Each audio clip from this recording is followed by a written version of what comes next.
So today I'm going to be sharing with you what I see as the most common problems with the golfers that I'm coaching, and obviously more importantly, we're going to give you the fixes for those faults.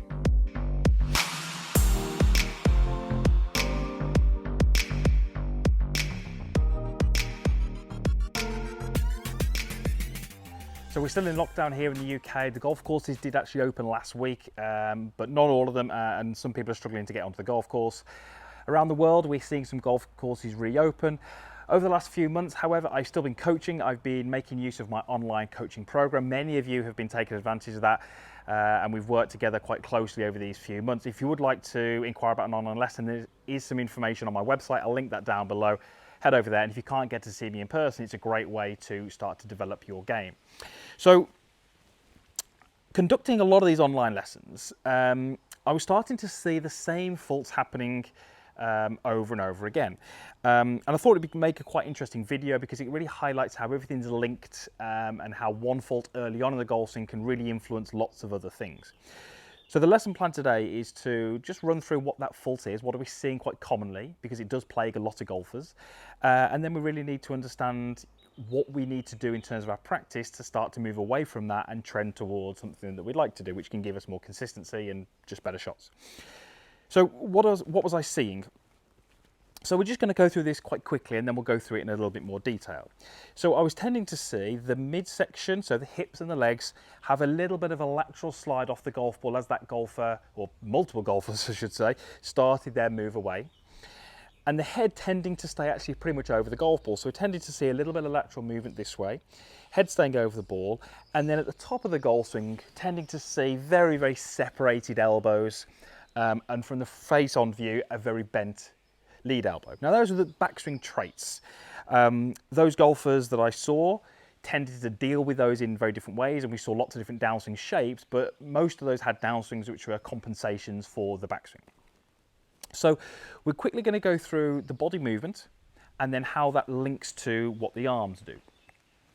So if I took my address position to this golf ball and just place my lead arm down as if I'm holding a golf club, I'm just going to join my lead arm and my buttons, and I'm going to keep that distance exactly the same. So look what happens if I start to make what would be hopefully a fairly good rotation or pivot in the backswing. So as I start to make this good rotation, this good pivot, notice where my lead arm has gone. It's probably got close to being horizontal with the ground. Now I haven't done anything with my lead arm, that was just because of what I've done with my body. So if we do that same little exercise, but this time I'm going to make this sort of paw movement that we tend to see. So their legs go this way and they start to turn, and that creates an upper body tilt. And just notice from here, a very, very different range of motion in that lead arm. The movement that we've seen in the body here didn't create a real move into the lead arm. The lead arm didn't move a huge amount from its starting position.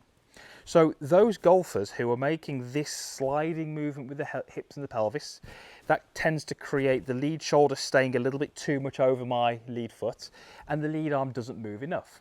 So what those golfers do fairly early in the golf swing, they kind of sense that those arms aren't really doing a lot, and they have to then physically move them themselves, and that's when we start to get this elbow breaking down and we start to see the elbow separating at the top. So if I try and sort of simulate what that would look like in a golf swing, we're tending to see a little bit of kind of this movement. Hips slide, arms then pull, and we get this kind of look to our top of the backswing. And you know, some of them are kind of pretty high skilled golfers and they can hit decent shots from there, but we can improve that, and that's the really key thing here.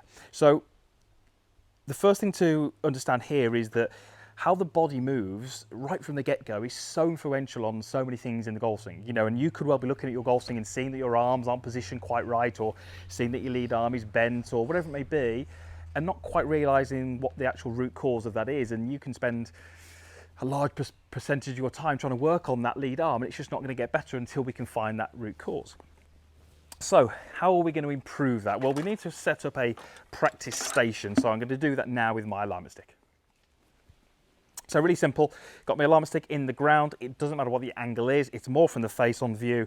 We want something which gives us a reference about 2 fingers width outside of your trail thigh, trail hip, trail pocket, something along those lines. So it just gives you a little reference. Then you're going to take the golf club that you're using, you're going to place it across your shoulders, and you're going to get yourself into posture. Now the goal here would be to fairly early feel that the trail hip moves slightly further away from the alignment stick, and feel like the grip of the golf club, or whichever end is to your lead side, starts to move in behind the golf ball a little bit sooner. So let me demonstrate what that would look like. Okay, so we've moved the hip probably marginally away from the alignment stick, and the grip starts to move more behind the golf ball that I can see down on the ground. We take that move that I was seeing quite commonly. This is the first move. Hips slide across. I can sense that alignment stick. I struggle to get that grip behind the golf ball, and that's the point when we start to then move the arms independently, and we can't really get any structure, any width at the top of our golf swing. So this would be a great little exercise to do. You create your little station, and then you just work what this feels like. Once you feel fairly comfortable, drop the club down and start to add the arms and the club to that movement. I'm much better at creating structure in my arms. I'm much better at keeping some connection between my elbows, and from here, as I continue to turn, I'm structured at the top, and if I want to go ahead from there and hit it, absolutely no reason why I can't do that. With a pause at the top is a great way for you to practice this. So really common to see the legs slide away from the target. I don't generally like seeing that. I think it gives us lots of issues. We're talking about a couple, there are more. What it does do is it really affects how you tilt your upper body, and that's kind of quite important in the golf swing, that we get those tilts correct. So ultimately what you would do is you would create your little station and start to develop doing that with a little bit more flow. So we're going to go up to the top in one movement, and then we're going to go through and hit it. The little pause at the top is really important. That helps me focus on what I'm trying to do, and it takes away the sort of the rush to hit the golf ball, which can really make practice difficult. So alignment stick, that's all you're going to need. If you feel you suffer from that, I would advise doing some practice like we just discussed here, getting some structure in those arms at the top. It's going to make a massive difference to your downswing, your impact, and ultimately your play out on the golf course. Thanks for watching. Usual stuff is down below, comments box down there, like button, and also the subscription link. If you're not a subscriber, it is absolutely free. I'd love you to be part of my channel, part of my community, and I really think I can help you play some better golf through these videos. Thanks for watching.